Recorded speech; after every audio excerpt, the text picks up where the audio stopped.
신명기 5장 16절 말씀, 너는 너의 하나님 여호와의 명한 대로 내 부모를 공경하라. 그리하면 너의 하나님 여호와가 네게 준 땅에서 네가 생명이 길고 복을 누리리라.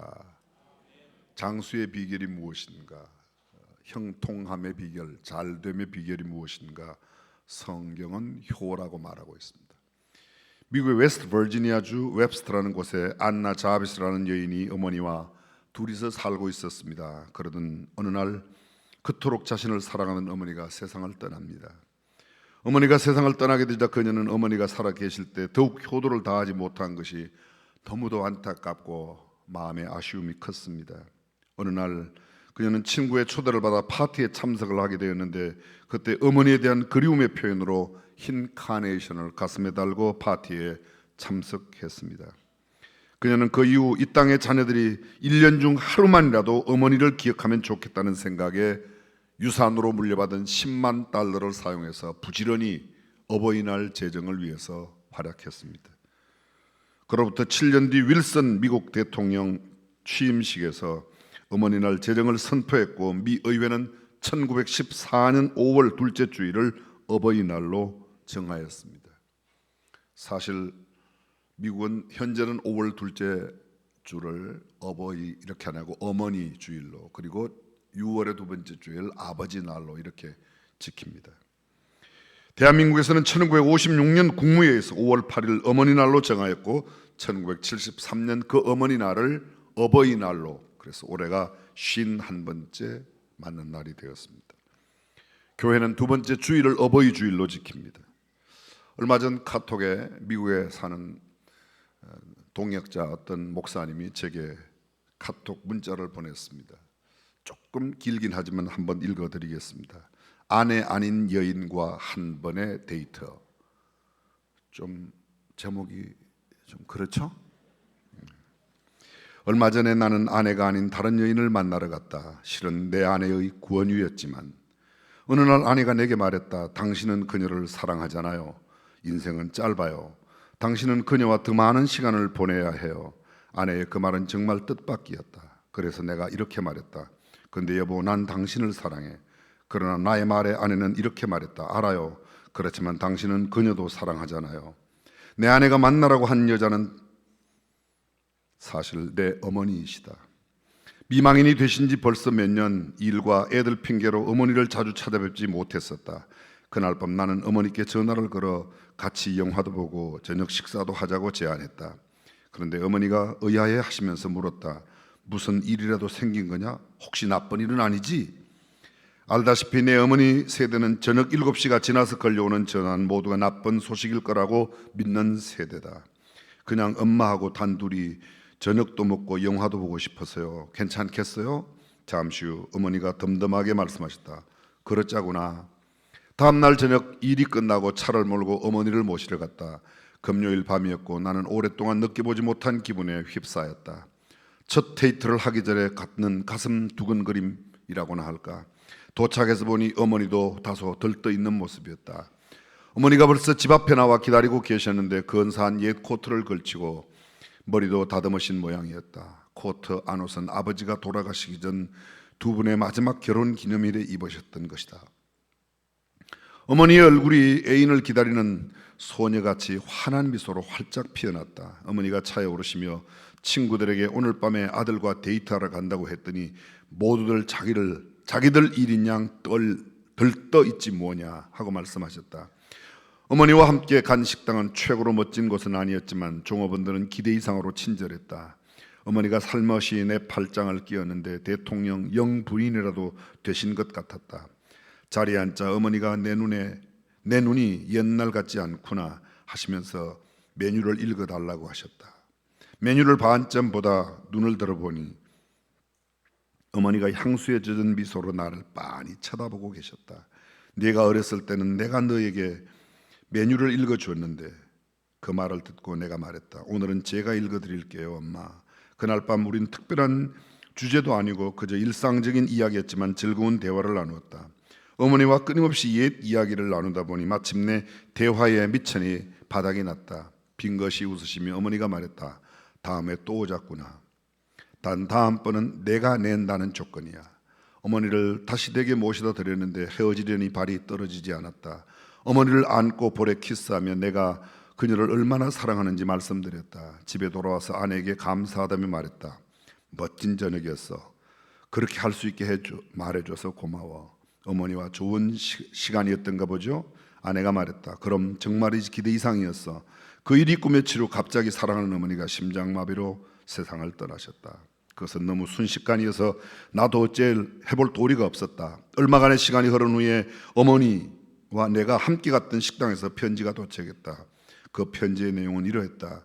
아무래도 다음번 데이트 약속은 지킬 수 없을 것 같구나. 정말 그럴 것 같다. 그러니 이번에 너와 내 처가 함께 와서 너와 내가 했던 것처럼 함께 즐겼으면 좋겠다. 너희 식사 비용은 내가 미리 다 지불했다. 그리고 너와 내가 함께 했던 그날 밤의 시간들이 내겐 얼마나 뜻깊은 일이었는지 네가 꼭 알아주면 좋겠다. 사랑한다, 엄마가. 그 순간 나는 깨달았다. 우리가 사랑하는 사람에게 그 사람을 사랑하고 있음을 알게 하는 것이, 그 사람을 위해 시간을 내는 것이 얼마나 중요한가를, 우리는 우리가 사랑하는 사람들이 얼마나 오랫동안 우리와 함께 할 것인지도 모르면서 분주하게 살고 있다. 이 세상을 살아가는 데 있어서 가족보다 더 중요한 것은 아무것도 없다. 만약 당신의 어머니가 아직 살아계시다면 어머니에게 감사하고, 만일 안 계신다면 오늘 당신을 잊게 하신 어머니를 한번 기억해 보기를 바란다는 글이었습니다. 저와 여러분에게 어머니는 어떤 존재인지요?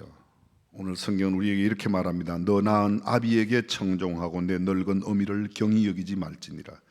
진리를 사고서 팔지 말며 지혜와 훈계와 명철도 그리할지니라. 의인의 아비는 크게 즐거울 것이요 지혜로운 자식을 낳은 자는 그를 인하여 즐거울 것이니라. 내 부모를 즐겁게 하며 내 낳은 어미를 기쁘게 하라.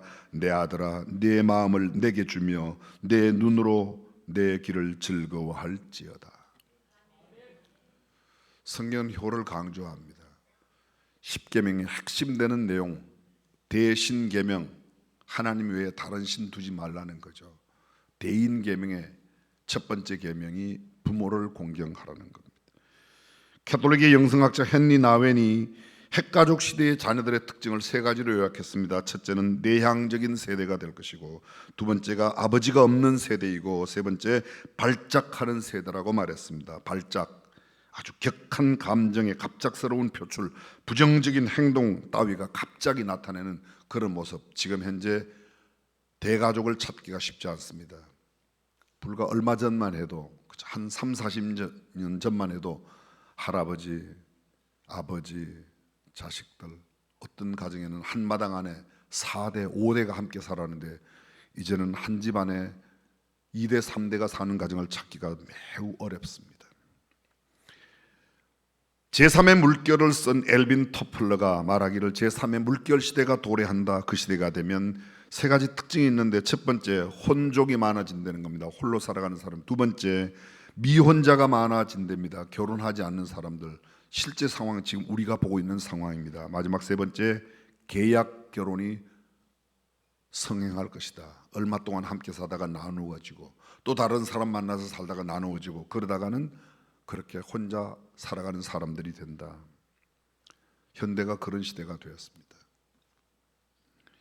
학대받는 노인들, 예전에는 어르신 공경이 기본적인 마음이었습니다. 우리 집 어른이 아니더라도 동네 어른도 모두 공경의 대상인데 지금은 그렇지 않습니다. 현실주의, 실리주의, 이기주의로 내리닫고 있습니다. 노인들이 학대에 몰리고 있습니다. 학대받는 노인들에게 설문조사를 했더니 41%가 아들로부터 학대를 받고, 29%가 며느리로부터 학대를 받고, 9%가 딸들로부터 학대를 받는 데입니다. 작년 12월 달 설문조사에 의하면 학대받는 노인이 퍼센테이지가 10명 가운데 6명이 받습니다. 60%가 공경의 대상이 아니라 귀찮음의 대상, 학대의 대상이 되고 있다는 겁니다. 텔레비전 뉴스 신문의 사회는 보기가 무서워졌습니다. 몇 년 전으로 기억합니다. 광주광역시에서 고등학교 3학년 아들이 아버지를 죽였어요. 사건의 내용은 이러합니다. 아들이 공부하다가 배고프면 먹으려고 김밥을 사놓았는데 와보니까 김밥이 없어진 거예요. 그래서 누가 먹었냐 봤더니 아버지가 먹었다는 거예요. 아버지가 잡수셨다는 거예요. 아버지, 어떻게 그럴 수가 있습니까? 아들이 배고파 먹겠다는 걸 아버지가 잡수십니까? 야, 한 집에 살면 그럴 수도 있지. 그랬더니 그럴 수 없다는 거예요. 그렇게 아버지한테 박박 대드니까 아빠가 너 그러면 우리 집에서 나가. 그랬더니 얘가 밖으로 나간 게 아니라 부엌으로 가서 칼을 갖고 와서 아버지를 9군데 찔렀어요. 병원으로 옮겼는데 1시간 반 만에 아버지가 세상을 떠나버리고 말았습니다. 삼성경제연구소 세리스요가 실시한 여론조사에서 국내 기업 경영자들, 대기업, 중소기업 할 것 없이 기업 경영자들에게 물었습니다. 회사 경영이 어렵습니까?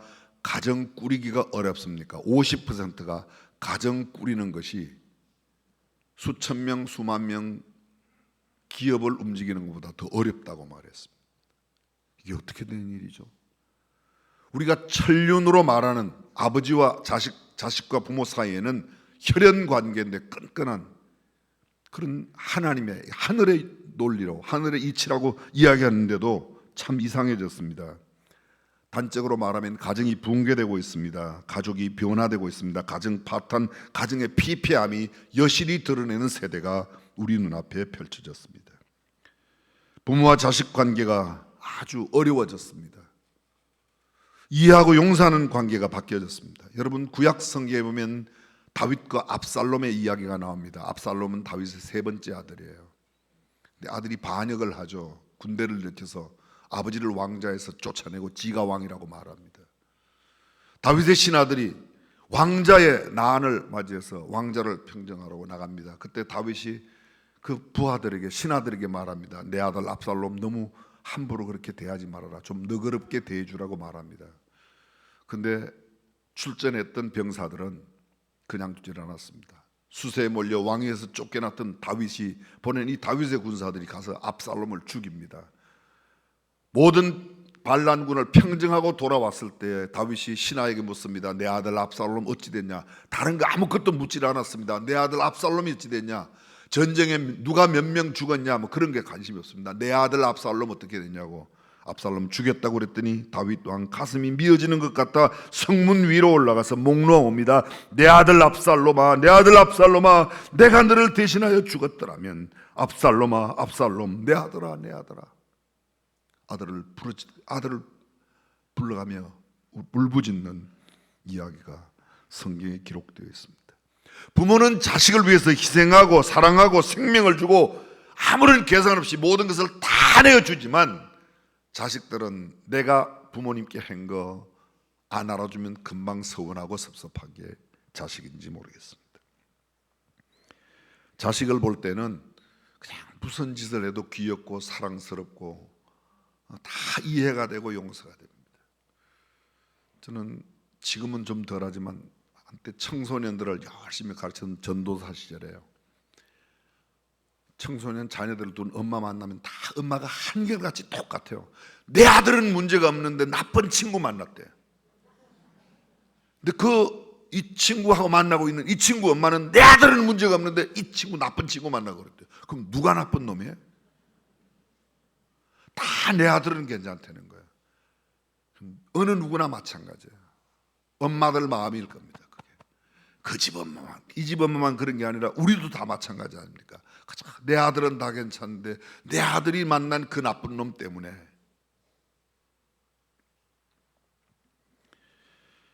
효에 대한 개념이 상당히 바뀌어졌습니다. 제가 어떤 책에서 읽었는데 효가 뭐냐? 첫 번째, 잔소리 들어주기가. 두 번째, 노여움 받아들이기. 세 번째, 용돈 드리기.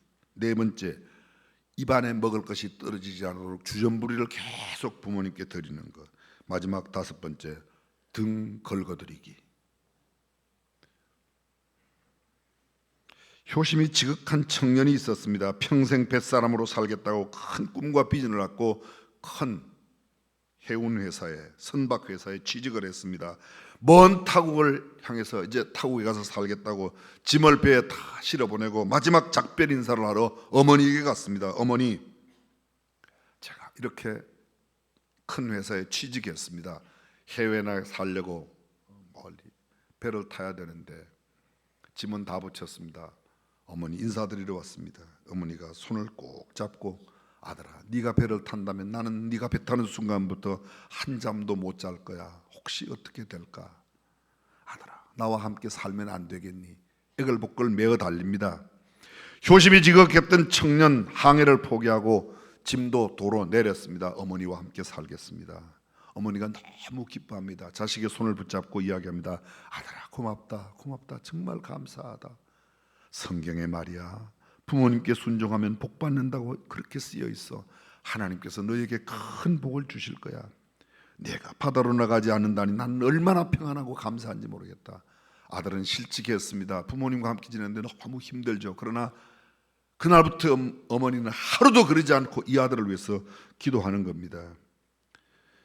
그 어머니의 눈물의 기도는 하루도 그러지를 않았습니다. 훗날 아들이 크게 하나님의 복을 받았습니다. 그가 바로 미국의 초대 대통령 조지 워싱턴이었습니다. 그렇습니다. 부모님께 효도하면 잘 된다는 것은 단순한 성경의 한 줄 이야기가 아니라 우리의 삶 가운데 그대로 하나님께서 복으로 응답해 주신다고 말씀하고 있습니다. 안산 제일교회 고훈 목사님, 지금 원로 목사님이시지만 그분이 쓴 어머니라는 시가 있습니다. 당신은 내가 처음 만난 사람입니다. 사랑은 받는 것이 아니라 주는 것이라는 것을 몸으로 가르치신 분도 당신입니다. 당신은 언제나 5월의 웃음, 죽어도 떨어지지 않는 바다여 우리는 너무 늦게 당신을 사랑했습니다. 당신이 우리에게 너무 먼 곳에 계신 뒤에야 사랑은 이토록 강물이 되어 흐르고 우리 또한 당신이 되어 이제야 그 사랑을 깨닫습니다. 효에 대한 이야기가 얼마나 많습니까? 해마다 어버이 주일 되면 5월달 되면 수없이 많이 듭니다. 춘추 전국시대에 숨겨진 일화를 담아놓은 한시외전이라고 있습니다. 이 한시외전은 한영이라는 분이 지었는데 원래 내전, 한시, 내전, 내권, 외전 6권인데 내전, 내권은 없어요. 한시니까 그냥 시예요. 시인데 시를 묶었는데 율조에 맞춰서 했기 때문에 민요집이라고도 그렇게 불려지기도 합니다. 이 한시외전, 소위 춘추 전국시대 서한의 초기 학자 한영이 지은 이 책 가운데 이야기 끝마다 시경에 나온, 시경 아시죠? 아니, 시경은 들어는 보셨죠? 아는 건 잘못했어요. 취소하고. 들어는 보셨을 거예요. 시경이 뭐예요? 시경이 공자가 유교의 경전으로 집대성해 놓은 그게 시경이에요. 근데 이 한시외전에 시경이 모두 309구절로 되어 있는데 314번이나 인용을 했어요. 이야기 끝에 또 시경 하나 읽고 이야기 끝에 어떤 구절은 2번씩 인용했다는 말이죠.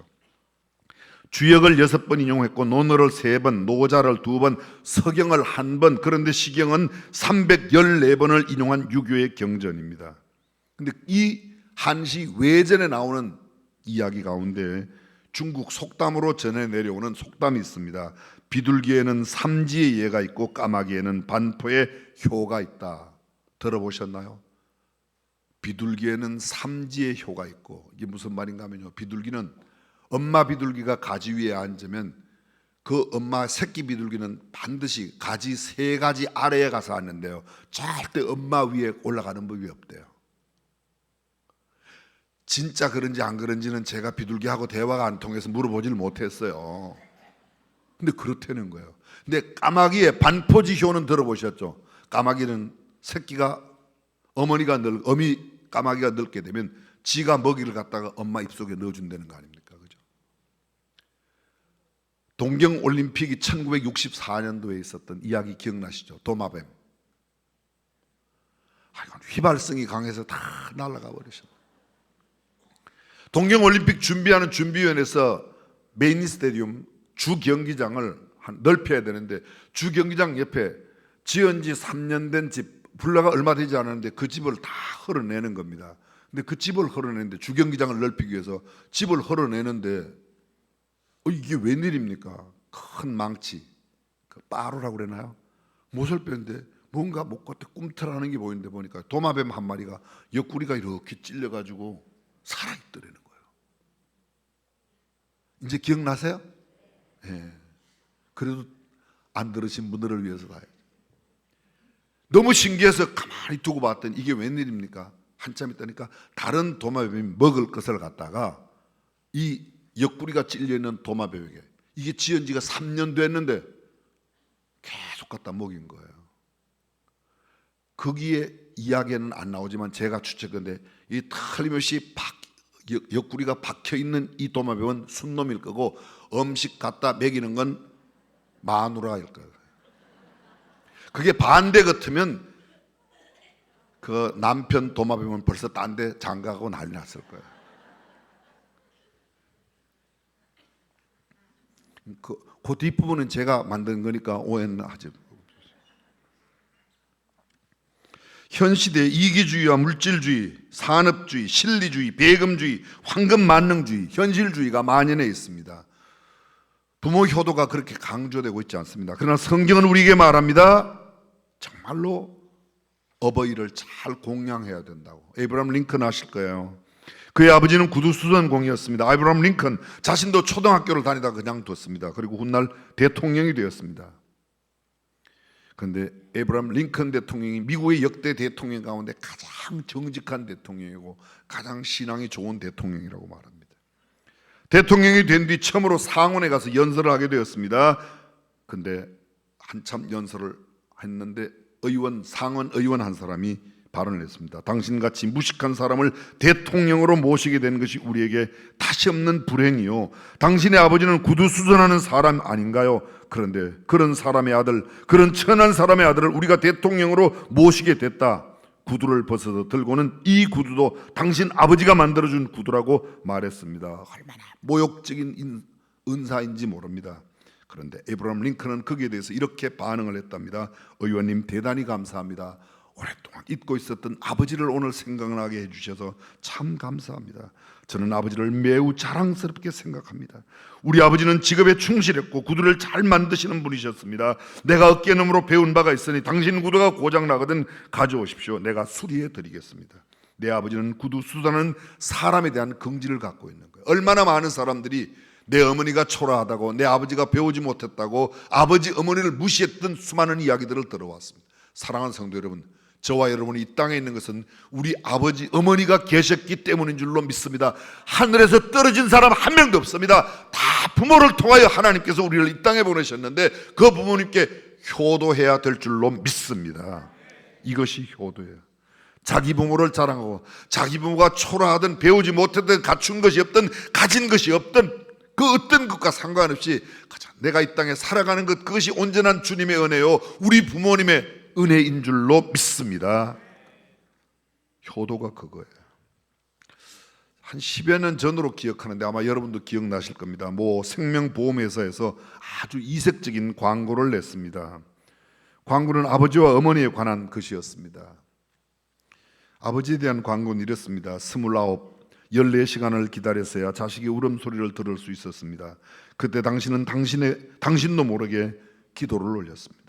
37, 자식이 초등학교에 들어가 우등상을 탔습니다. 당신은 액자를 만들어 가장 잘 보이는 곳에 걸어두었습니다. 아직도 당신의 방에는 누렇게 바랜 액자가 걸려 있습니다.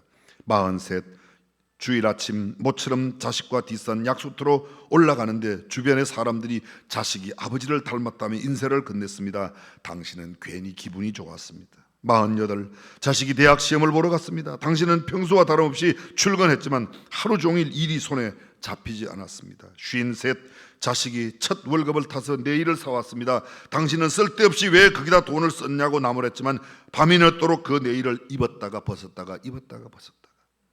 61, 딸이 시집을 가는 날이었습니다. 딸은 도둑 같은 사위 얼굴을 쳐다보며 한바구음을 피웠습니다. 당신은 나이 들고서 처음으로 눈시울이 붉어졌습니다. 오직 하나, 자식 잘 되기만을 바라며 살아온 당신의 한평생. 하지만 이제는 희끗희끗한 머리로 남으신 당신, 우리는 당신을 아버지라 부릅니다. 이어지는 어머니에 대한 광고는 이렇습니다. 21, 당신은 고개를 2개 넘어 얼굴도 본 적 없는 김시댁의 큰아들에게 시집을 왔습니다. 26, 시집 온 지 5년 만에 자식을 낳았습니다. 당신은 그제서야 시댁 어른들한테 며느리 대접을 받았습니다. 32, 자식이 밤늦게 급체를 앓았습니다. 당신은 자식을 낳고 읍내 병원까지 20리를 달렸습니다. 40, 그해 겨울은 유난히 추웠습니다. 당신은 자식이 학교에서 돌아올 무렵이면 자신의 외투를 입고 동구 밖으로 나갔습니다. 그리고 자식에게 당신의 체온으로 덮여진 외투를 입혀주었습니다. 52, 자식이 결혼할 여자라고 집에 데려왔습니다. 당신은 분칠한 얼굴이 싫지만 자식이 좋다니까 당신도 좋다고 했습니다. 60, 환갑이라고 자식이 모처럼 돈을 보냈습니다. 당신은 그 돈으로 자식의 보약을 지었습니다. 65, 자식 내외가 바쁘다며 명절에 고향에 못 내려온다고 했습니다. 당신은 동네 사람들에게 아들이 바빠서 아침에 일찍이 올라갔다며 당신 평생에 처음으로 동네 사람들에게 거짓말을 했습니다. 오직 하나 자식 잘되기만을 바라며 살아온 한평생, 하지만 이제는 깊게 주름진 얼굴로 남으신 당신, 우리는 당신을 어머니라 부릅니다. 많은 사람들이 이 광고를 보고 얼마나 흐느꼈는지 모릅니다. 사랑하는 성도 여러분, 우리가 어머니 아버지를 얼마나 깊이 생각하며 일상을 살고 있습니까? 1년 365일은 다 몰라도 그래도 가정의 달만큼은, 아니 어버이날 오늘 하루만이라도 어머님께 전화도 드리고 아버님께, 이미 부모님이 떠나셨다면 우리 주변에 섬겨야 할 사람들을 잘 섬기는 믿음 깊은 저와 여러분이 되시기를 주님의 이름으로 축원합니다. 성경은 말합니다. 자녀들아 너희 부모를 주 안에서 순종하라. 이것이 옳으니라. 내 아버지와 어머니를 공경하라. 이것이 약속 있는 첫 계명이니 이는 내가 잘되고 땅에서 장수하리라. 여기 공경하라는 말이 카베드라는 원어로 되어 있어요. 그 뜻은 이런 뜻입니다. 가치 있게 여겨라, 존귀하게 여겨라, 영광스럽게 생각해라, 무겁게 대해라, 가볍게 대하지 마. 오늘 성경 본문 아까 제가 읽었습니다. 잠언 23장 22절부터 오늘 한 절만 읽었지만, 내 늙은 어미를 경히 여기지 말아라. 너 아버지 그렇게 우습게 알지 말라는 거야. 얼마 전 우리 교회 모 집사님 아들과 통화를 했습니다. 결혼을 앞두고 여러 가지 아마 결혼에 관련된 이야기들로 번민하고 고민하다가 저한테 전화를 걸어왔어요. 아버지는 사회적으로 꽤 아주 괜찮은 높은 자리에 있고 꽤 큰 기업에 있습니다. 아들의 이야기인 적, 아빠 엄마하고 말이 잘 안 통하는데요. 제가 이야기했습니다. 너 지금 대학교에서 공부를 하는데, 대학원인가 공부를 하는데요, 너 아빠 밑에 있는 직원들이 수천 명 되는데, 네가 지금 다니는 학교보다 더 좋은 학교에서 대한민국 최고 대학이라고 하는 대학에 나온 사람들이 너 아빠 밑에 얼마나 많은데, 너 아빠 말 한마디면 절절 매는데 너는 그 아빠가 그냥 아빠라는 이유 때문에, 그 아빠의 아들 됐기 때문에 아빠 말 엄마 말 그렇게 가볍게 해도 되냐? 너 그렇게 하지 마라. 너 아빠 너 엄마가 어떻게 했는지 알아? 너 아플 때 너 엄마가 얼마나 기도하고, 너 힘들고 어려워할 때 너 아빠가 어떻게 했는지 몰라. 너 웬만하면 너 아빠 엄마한테 순종해라. 처음에는 막 눈물을 흘리며 코스프레 하던 그 아들이 한참 지난 뒤에 잘 알았습니다. 그리고 하루 뒤에 다시 저한테 연락이 왔어요. 목사님 감사합니다. 제가 너무 잘 몰랐습니다. 아빠 엄마한테 너무 잘못했습니다. 앞으로 효도할게요. 잘할게요. 이야기는 여기까지만 하고 끝내겠습니다. 그게 그 집의 이야기뿐이겠습니까? 우리는 어떻습니까? 우리가 지금 이만큼 살고 있는 것, 아니 우리가 이 땅에 사람으로 살고 있는 것, 부모님의 은혜 아닐까요? 전적인 하나님의 은혜요, 부모님의 은혜인 줄로 믿습니다. 성경은 이렇게 말합니다. 공경하라. 내 마음을 드리라고 말해요. 돈만 드리는 게 아니라 마음을 드려요. 마음 드리지 않는, 이거 드려야 유산 좀 받을 것 같으니까. 너무 현실적이지 않습니까? 정처럼 말합니다. 어버이 살으실 때 섬기기를 다하여라. 한 번 가신 뒤에 애달다 의하리. 생전에 고쳐 못할 일 이뿐인가 하노라. 지금 효도하지 못하고 나중에 효도하려고 했을 땐 이미 지나가 버리고, 10계명 가운데 다른 계명은 지금 못 지켜도 다음에 또 지킬 수 있어요. 그런데 부모 공경은 부모님 지나가고 나면 절대 할 수 없는 게 5계명입니다. 저는 마지막으로 어미새의 사랑 이야기를 하고 말씀을 마치려고 합니다. 지난 겨울에 있었던 일이라고 합니다. 아파트에 살고 있는 한 가정에 새 한 쌍을 선물로 받아 매일 아침 신선한 공기와 햇빛을 받으라고 살고 있는 새 초롱을 베란다에 걸었다가 저녁이면 들여오곤 했습니다. 그동안 부부새가 자라서 어미새가 되었고, 어미새는 어느 알을 품더니 2마리의 예쁜 새끼 새를 갖게 되었습니다. 그 새끼들은 초롱 속에 만들어준 둥지에서 자라게 되었습니다. 그런데 어느 날 베란다에 둔 것을 깜빡 잊어버리고 영하의 날씨에 밤을 그냥 지나버리고 말았습니다. 아침에서야 새 초롱이 생각나 허둥지둥 나가보았더니 앞불사 어미새는 둥지에 몸을 덮은 채로 얼어 죽어 있었습니다. 인간의 실수로 인해 생명을 잃게 한 것을 생각하고 가슴을 치며 죽은 어미새를 집었더니 거기 얼어 죽은 어미새 밑에 1마리의 큰 새와 2마리의 새끼 새가 그대로 살아 있었습니다. 어미새의 지극한 헌신으로 새 가족을 덮어서 자신의 어른 죽으면서까지도 그 생명들을 사랑한 기막힌 이야기였습니다. 제가 이 어미새 이야기를 읽으면서 그 아빠 새가 좀 엄마 새를 품어주지, 어떻게 엄마 새가 아빠 새를 수컷들은 다 그 모양이에요. 아까 왜 도마뱀도 그냥 수컷들은 다 그 모양.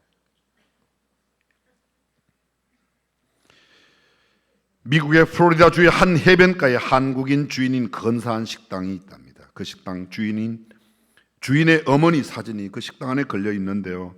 어머니는 남편을 일찍 여의고 플로리다 해변에 가서 조그만 식당을 기는데 열심히 해서 돈을 모아 큰 식당을 마련하게 되었습니다. 그런데 그 식당, 새로 아주 멋진 식당을 오픈하기 전에 어머니가 세상을 떠났어요.